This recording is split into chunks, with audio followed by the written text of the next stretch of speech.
Merci beaucoup, Monsieur Vautrin. J'ai été particulièrement heureuse d'entendre vos activités sur la question de la culture. I was very happy to hear about your cultural events, which is one of the top areas of our activities of the Schiller Institute. In Berlin, we have brought together a Chinese chorus at our Berlin conference. There were also singers from Ukraine. We had an entire program of classical music and to bring this culture from the highest level in the largest common denominator, because this is absolutely essential. With everything we have heard and seen and developed, all these aspects bring us to a new paradigm, give the contours of a new paradigm. I think this is what people are waiting for in a world who becomes very dangerous and at high risk. So it is our job to bring this new paradigm to replace a finishing world, but which is extremely dangerous, as Mrs. LaRouche has shown. So I guess you have many questions. So there will be a microphone available in the room for people asking questions. Bonjour. Hello. J'ai une question concernant la collaboration. I have a question concerning the cooperation between France and China to develop Africa. My question is the following. Do you think it's a real cooperation, or do you think it's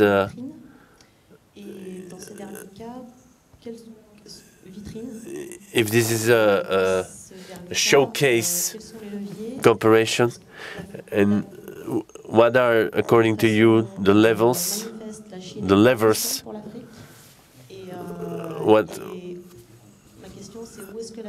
Where? At what points China needs more help? Je vous demanderais simplement, est-ce que vous pouvez dire si votre question s'adresse à quelqu'un en particulier ou voilà. Can you specify to whom you address your question? Je suis pas capable de juger en fait voilà. qui peut répondre. I'm not really capable of judging. Je crois que c'est intéressant de noter que j'ai parlé d'une déclaration conjointe. I mentioned a common statement signed between France and China to develop third-party nations in Asia and Africa. This declaration has been introduced at the demand of African countries, so they are the origin of this. They want to have this cooperation. It's not imposed by China or France on Africa. It's African looking for development. Then there is Chinese initiatives. China has already invested a lot into the English-speaking part of Africa. And now China wants to offer its cooperation for the French-speaking part. It has a positive aspect. When China goes to Africa into a win-win partnership, there are many articles on this cooperation. When we see it's really win-win projects, maybe things could be ameliorated.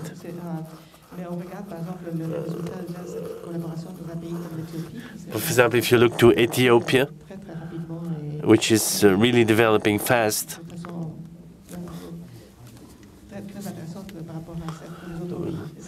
comparable to others, I think this gives to France the opportunity to abandon its colonial past.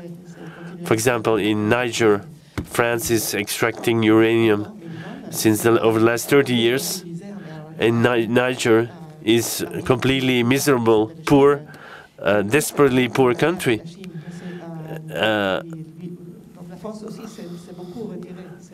France is pulling out of Africa since the Rwanda events in Rwanda. France is very poorly presented compared to India, China, and other countries. So this is an opportunity for France to come back to Africa with another vision and with a new policy of a win-win. We as our movement, our Schiller Institute, we want that this cooperation becomes real. If this will become real, I mean, this is a fight. The Chinese were proposing 50 billion investments. The French reduced it to only 2, which is completely stupid. So people are putting their big groups, some groups, some larger companies in France are willing to go into these development programs, while others are radically opposed to it. Ou alors avec beaucoup d'insistance de la Chine. Moi, je serai extrêmement bref pour compléter votre propos. Alors, I want to complete your intervention. There's a real interest for China to invest and to be present in Africa. As a proof, the Chinese ambassador in France is a person who made a large part of his career in the Arab countries and in Africa. He currently speaks Arabic much better than France.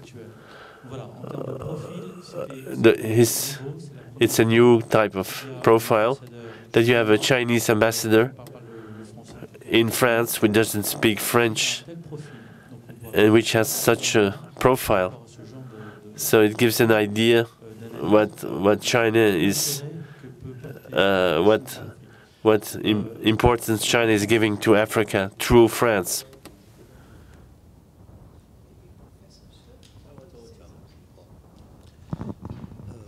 我也补充几点意见。我想这个在非洲这个开发和合作问题上，中国是欢迎而且是愿意同法国来共同合作的。这个是基于这样以下几个考虑：一个是中国和法国呢作为两个有影响的国家。In respect to operations in Africa, China is very demanding to work with France to develop Africa. We did already something important. We did already something important on the nuclear project. And in Africa, so far we didn't really succeed doing such a thing, but we are aiming to do that. 因为这个历史的原因啊，法国在这个非洲地区的政治、经济以及社会还有广泛的联系，也有传统。We participated into development in Africa thanks to France, which gives positive orientations, and we consider very much the French impulses to help us to collaborate. We want to collaborate with France to develop Africa. It's absolutely fundamental for us. Especially, as usual, in infrastructure, like port building and railroad connections. France has many advantages in terms of technology, and China has investments to do and the power to invest. The second point is that France, obviously they know the language and knows the thinking of the Africans. China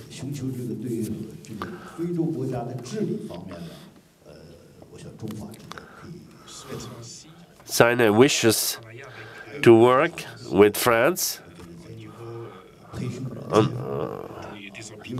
on the level of understanding the ways of people think in Africa. Another point to add is that we have Chinese experts, but very few are in Africa. Experts bring us, they give us advantages in our Chinese development.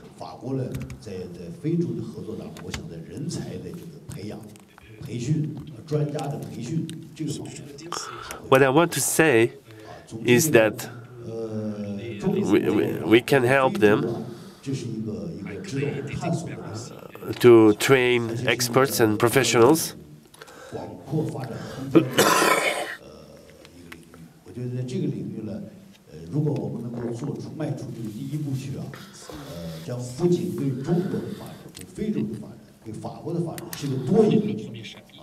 If we can open the first chapter, it will start very rapidly.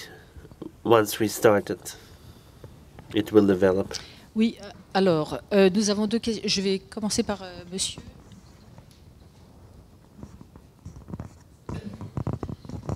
Bon, je voudrais compléter la question parce que j'ai travaillé pendant 6 ans. I want to complete. I worked for 6 years in Africa for a Chinese group. For example, I worked for a Chinese. We did the execution, and the equipment was imported from Europe, the materials. Secondly,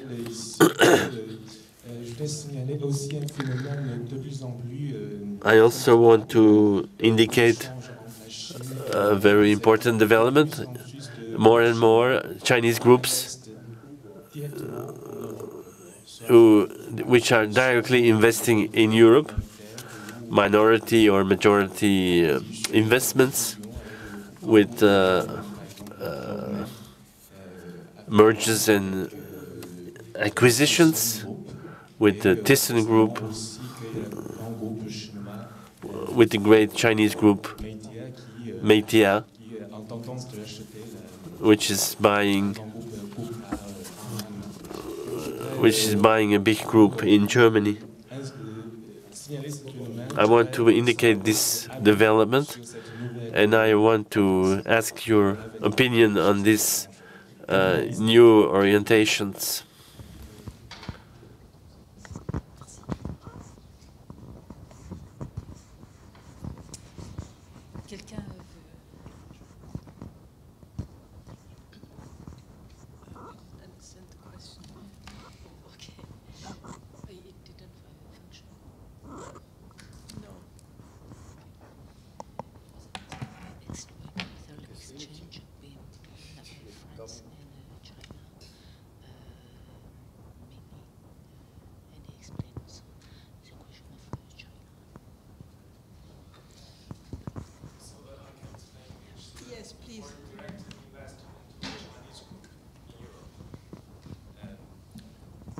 I would like to want to know your idea about more and more Chinese companies who invest directly in Europe.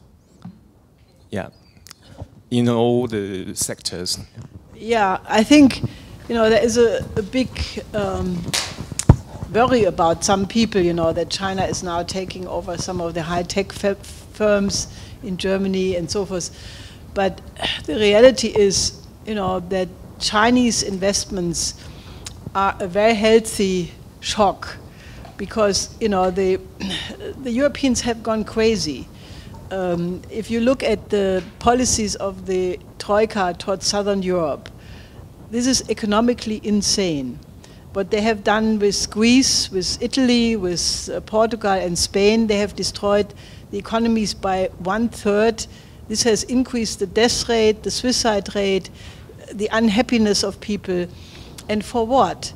So, you know, China is doing the right thing, and the new Silk Road would open up the opportunity not only of direct investment from China in European countries and vice versa, but joint development.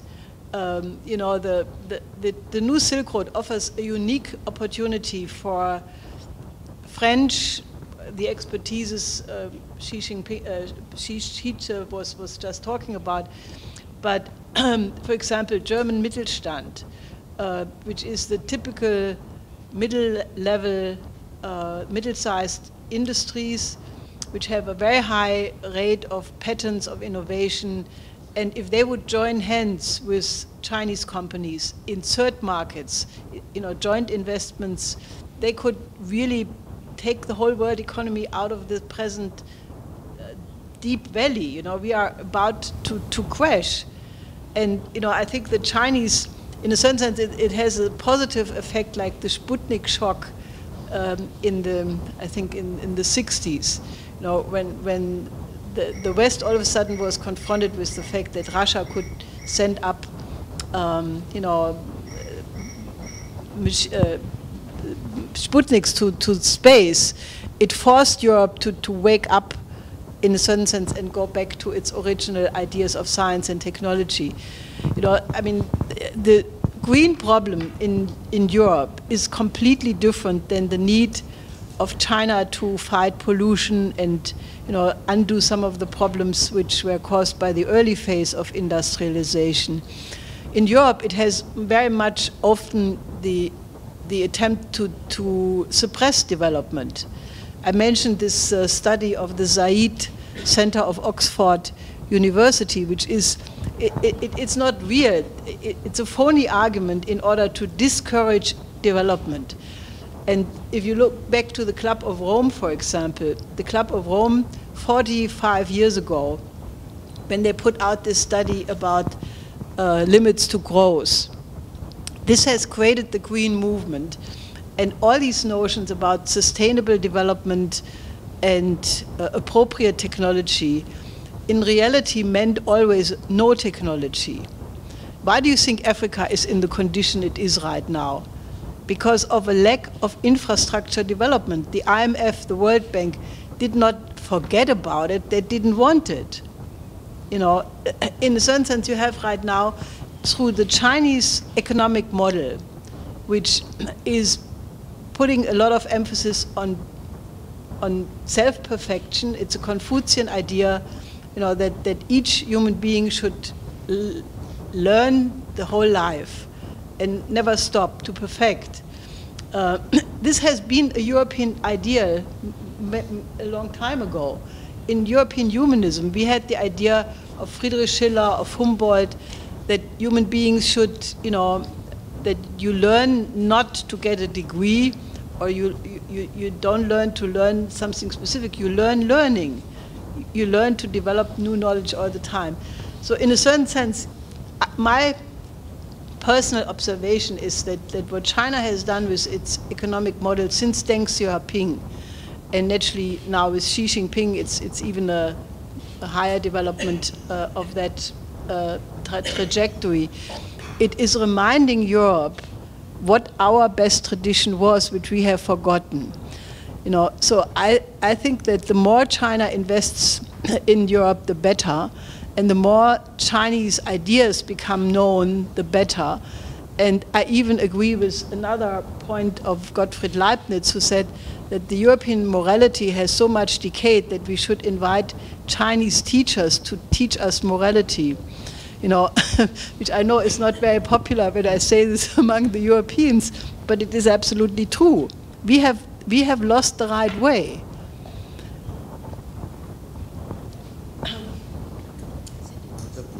对，这个我再补充几句话啊，一个是刚才谈到中法的在非洲的这个合作问题，我刚才还忘了两个事儿，一个是 Quand on a parlé de la collaboration de la Chine et la France en Afrique, financièrement, on a un bon début. En 2014, la Banque of China de Paris a aussi fourni des aides financières en Afrique. En Afrique, ce qu'ils ont besoin, c'est des investissements. Ce que nous pouvons ramener en Afrique, c'est des investissements. Le deuxième point, des amis européens. Some of my European friends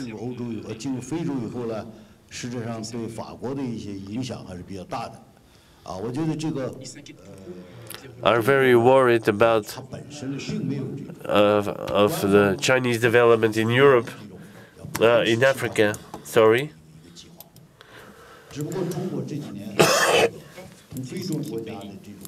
We don't impose ourselves in foreign countries.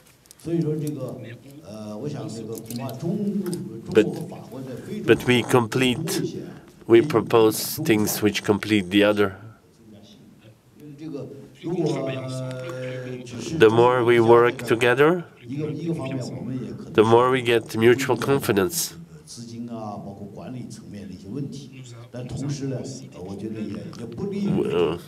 We also have financial problems.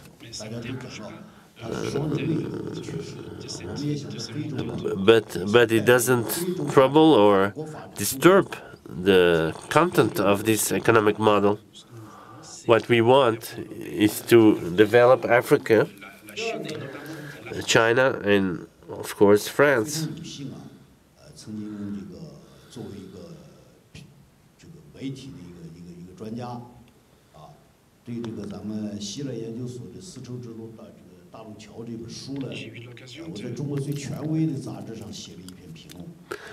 I had the opportunity to post an article which I did on the Schiller Institute. It was published last year.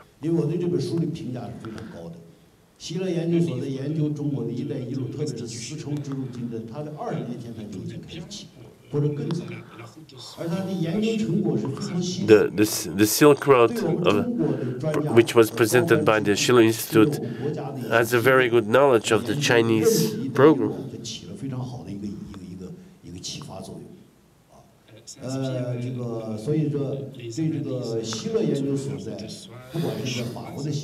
It has inspired the Chinese analysis and propositions of about the Schiller Institute.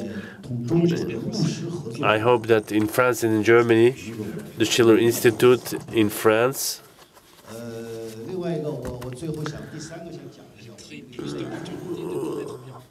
will create more opportunities for a better understanding of China.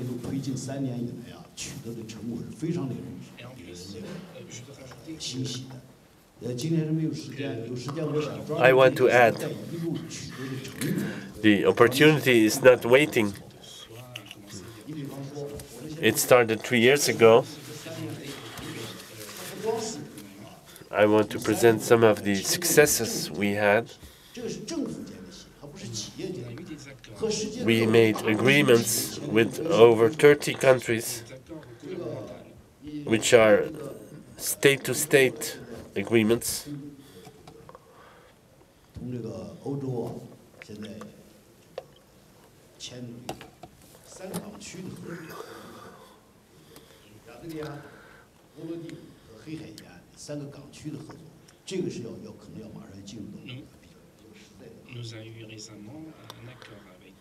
We recently had an agreement with the maritime ports,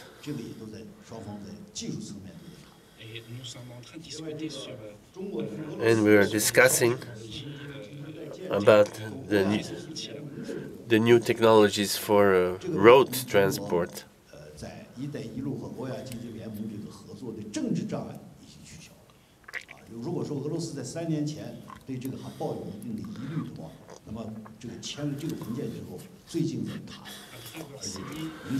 After having signed this document,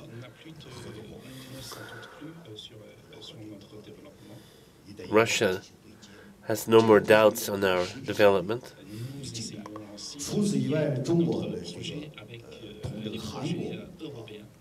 And we want to link up our own programs with those of the Eurasia.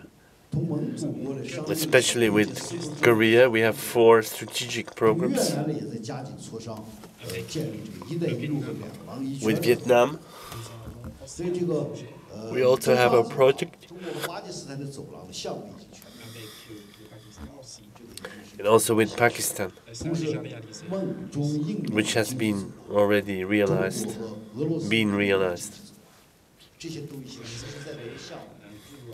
It creates a corridor between China and Russia.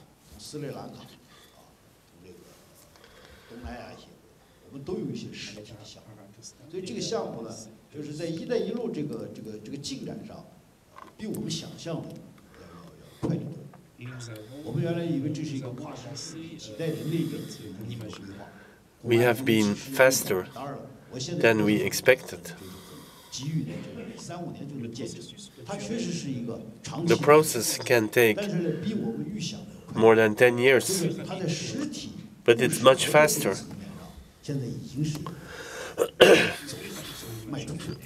Than we imagined, and it really started.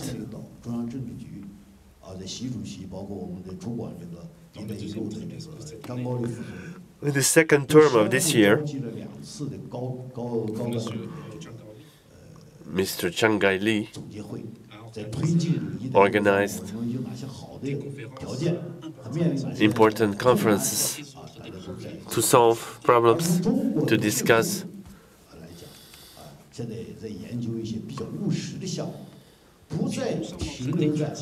We're now studying projects,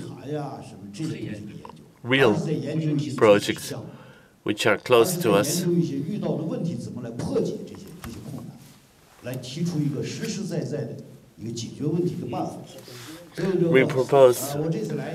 We offer you a solution which can really solve the problems. What I hope is to tell you and to tell my European friends that our concept is not merely a concept, but it's real. If we are hesitating,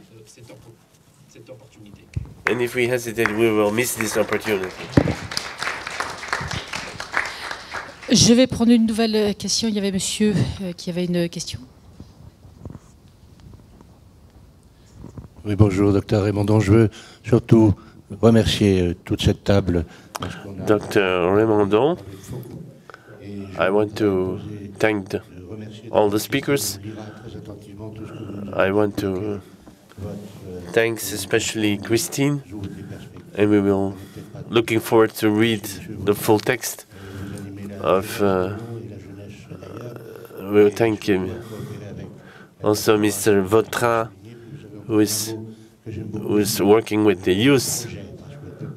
I like the word project. We need a project. I want to ask 2 fast questions to Mrs. LaRouche.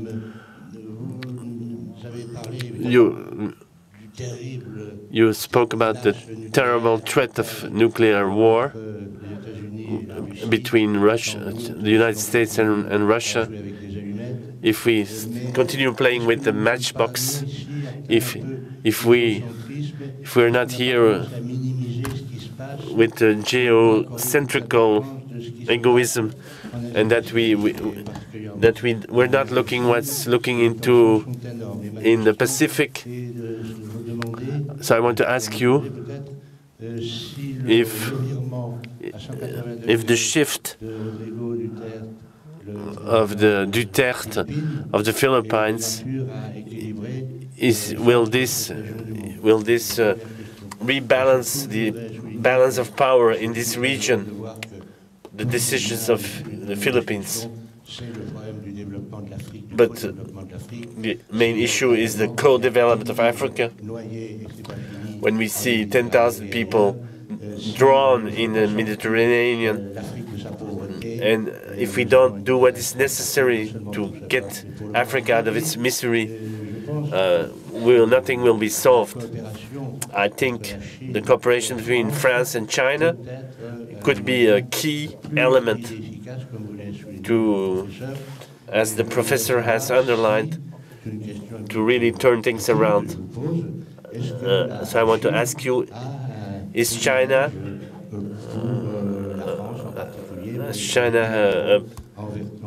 a preference for the French projects to develop Africa? And in the energy and water projects, could China consider investing into the Lake Chad program and to do this with France and others? Yes, I would say that the recent statements and actions by President Duterte have shifted the situation, because the first thing is he canceled joint patrols. He told the Americans to leave a certain base. He is now presently in China, and he is basically saying that the collaboration between the Philippines and China will resolve all of these problems. So I think this is a major shift to the better. And at the ASEAN meeting, which I mentioned in my earlier remarks, already all the ASEAN countries took the position of China in the South China Sea conflict. So as of now, that conflict has been reduced significantly. Unfortunately, I cannot say the same thing for the South Korean, North Korean situation with the deployment of the THAAD missiles. This is one of the hotspots. But I think we must be really very clear that we are right now in a dynamic where, one of the Russian military said it a couple of weeks ago, that if the existence of civilization depends on the ability of pilots to avoid incidents in the air, we are not in safe grounds. We had all these incidents over the Baltic Sea and the Black Sea, where American fighters and Russian ships, or the other way around, would almost collide, and then the pilot in the last moment would make a maneuver, and it was avoided. But if you consider that the warning time, once an incident happens, is about 3 minutes, or maybe 3 to 6 minutes, it shows you that we are in a much more dangerous situation than at the height of the Cuban crisis, or even during the middle-range missile crisis in the beginning of the 80s. And at that time, you had hundreds of thousands of people in the streets because they knew that the Pershing II and the SS-20 were so closely together that the warning time was a few minutes. And I think that the problem is what I said, that the main conflicts come from the fact that the Americans and the British want to maintain an unipolar world and set the rules everywhere. That's the purpose of TPP, TTIP, and it just doesn't work anymore because the world is no longer unipolar. I don't think that multipolarity is a good thing. It is a multipolar world right now, but I think that multipolarity still involves the danger of geopolitics. And as long as you have geopolitics, that one nation or a group of nations think that they have the right to fight for their interest against another group of nations, you still have the war danger. And I think that the new Silk Road, understood in its deeper meaning, it's not just trade, it's not just transport from A to B.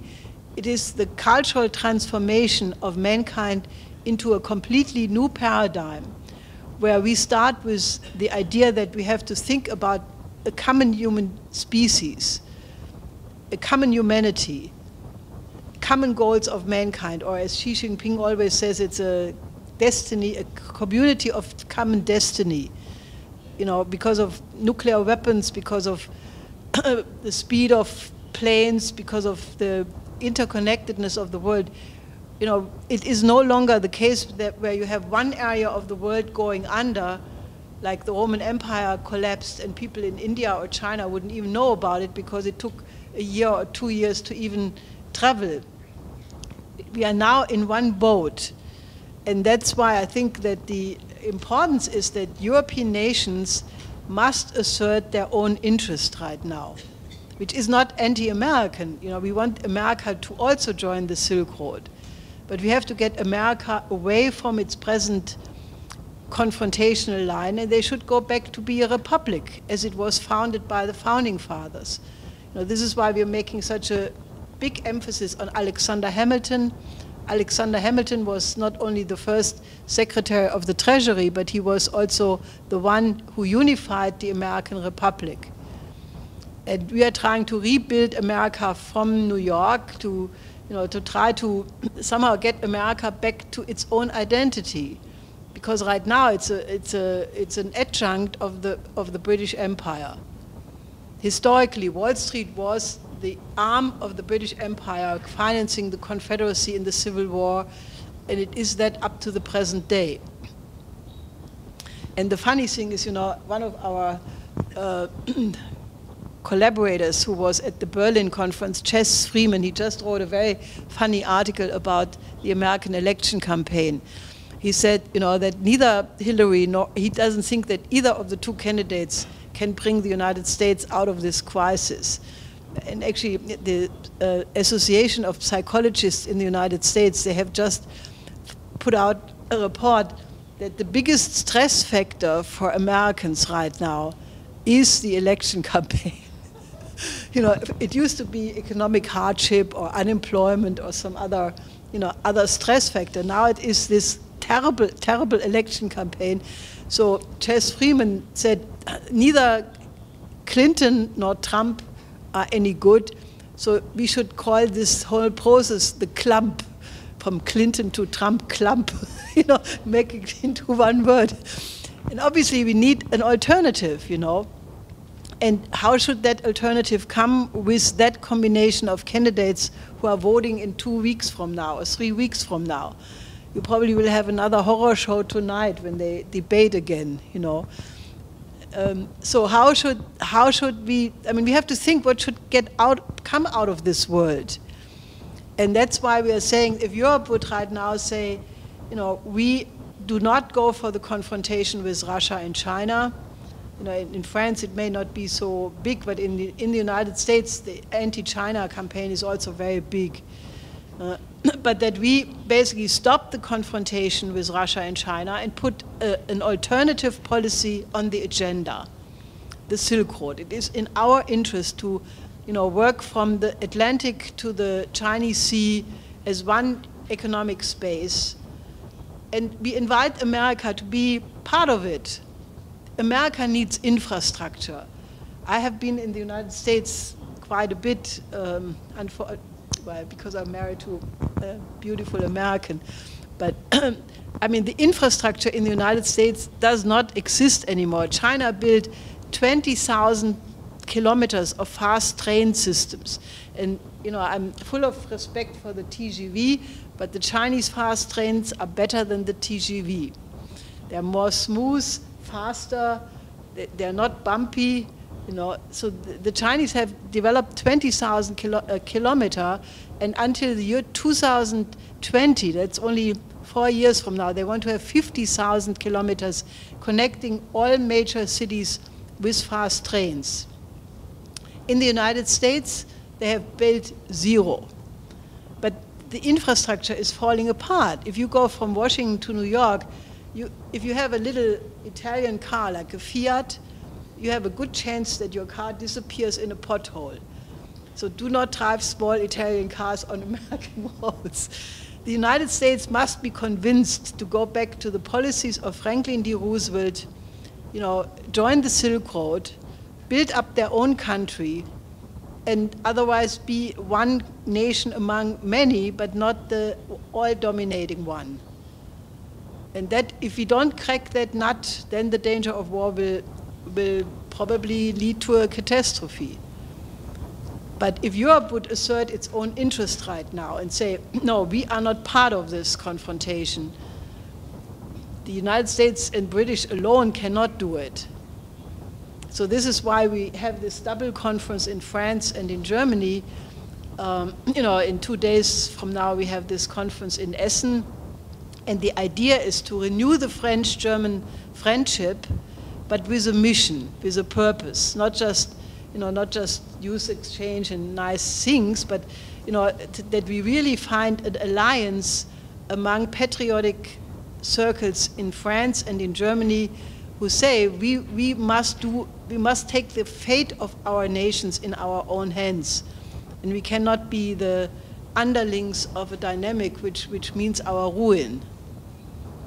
So this is what we want to generate with these kinds of discussions, so that people see that to stay in this bankrupt system is not the only chance, but we can go in a completely different direction by allying with China.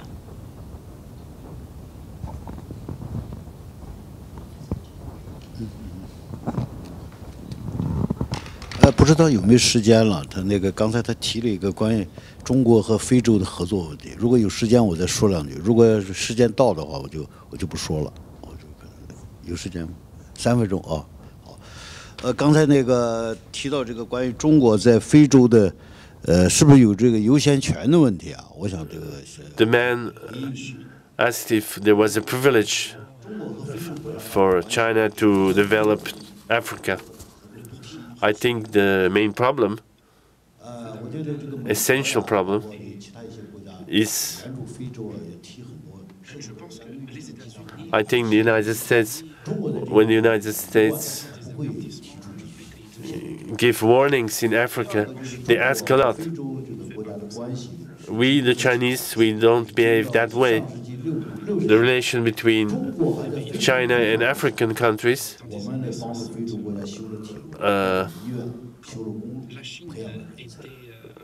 when China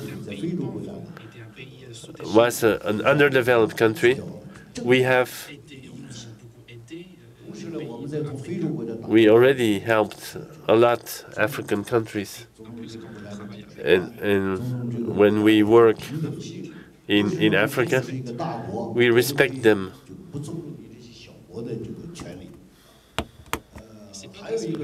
It is not because it is a major power that it is respected, but we're all equivalent.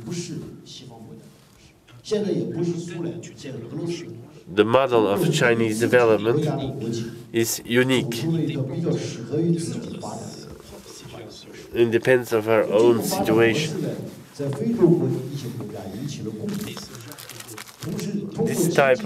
This model of development got African answers and responses. And our success has proven the validity of our development model, and that we were going in the right direction. Our speed of development has always been superior to 6%.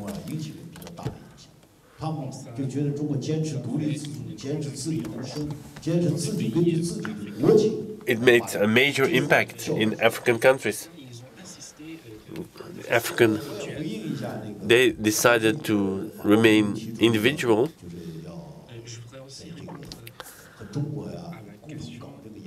I always want to answer by a French friend.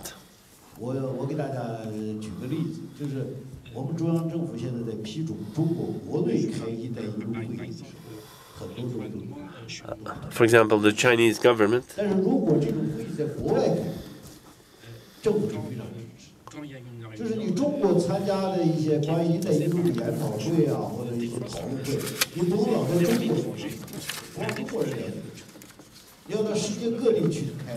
When there is a meeting in China, it's often refused. But when it's done in a foreign country, generally it gets accepted. We cannot only do meetings in China, we have to do it also outside China. The idea is to organize more and more meetings in Europe, in France. That's why I came here. I can't talk about